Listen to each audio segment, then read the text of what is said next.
नहीं है माँ। ये जिंदगी के पार लगैया कोनो नहीं है वो, तोर बिना मोर पार लगैया कोनो नहीं है माँ।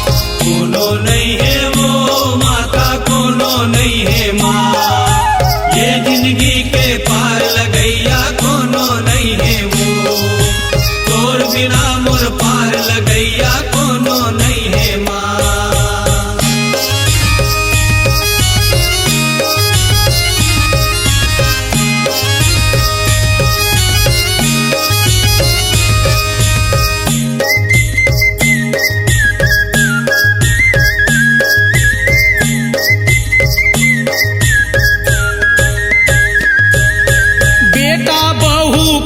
कबीला ये सब स्वार्थ के साथी वो दाई, ये सब स्वार्थ के साथी। बेटा बाहू कुटुंब कबीला ये सब स्वार्थ के साथी वो दाई, ये सब स्वार्थ के साथी। ये जिंदगी के नहीं है ठिकाना, मिल जाही एक दिन माटी वो माता, मिल जाही एक दिन माटी। ये जिंदगी के नहीं है ठिकाना, मिल जाही एक दिन माटी वो माता, मिल जाही एक दिन माटी।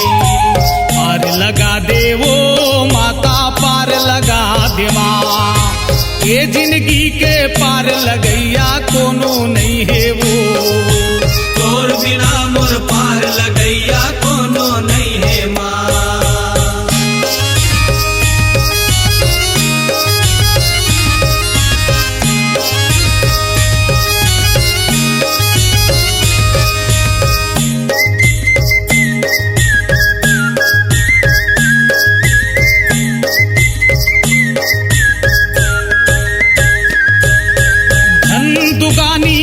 खजाना यहाँ सबो छूट जाही वो दाई, यहाँ सबो छूट जाही।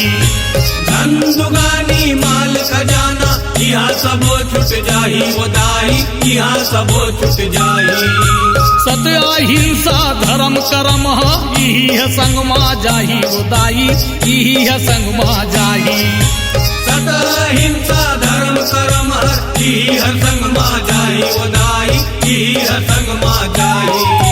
लाज बचा दे वो माता, लाज बचा दे माँ।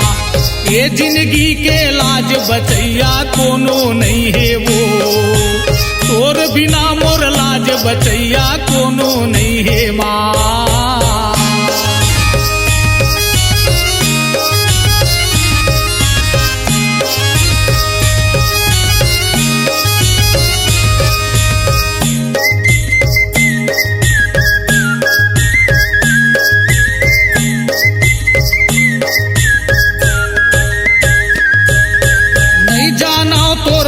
भजन ला नहीं जानो तोर सेवा उदाई, नहीं जानो तोर सेवा।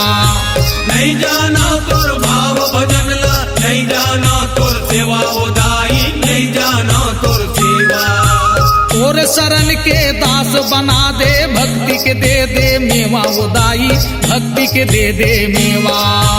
तोर शरण के दास बना दे, भक्ति के दे दे मेवा उदाई, भक्ति के दे दे मेवा। बिगड़ी बना दे वो माता, बिगड़ी बना दे माँ। ये जिंदगी के बिगड़ी बनैया कोनो नहीं है वो, तोर बिना मोर पार लगैया कोनो नहीं है माँ। कोनो नहीं है वो दाई, कोनो नहीं है माँ। ये जिंदगी के पार लगैया कोनो नहीं है वो, तोर बिना मोर पार लगैया कोनो नहीं है माँ। कोनो नहीं है वो माता, कोनो नहीं है माँ। ये जिंदगी के पार लगैया कोनो नहीं है वो, तोर बिना मोर पार लगैया कोनो नहीं है माँ। तोर बिना मोर पार लगैया कोनो नहीं है माँ। तोर बिना मोर पार लगैया कोनो नहीं है वो।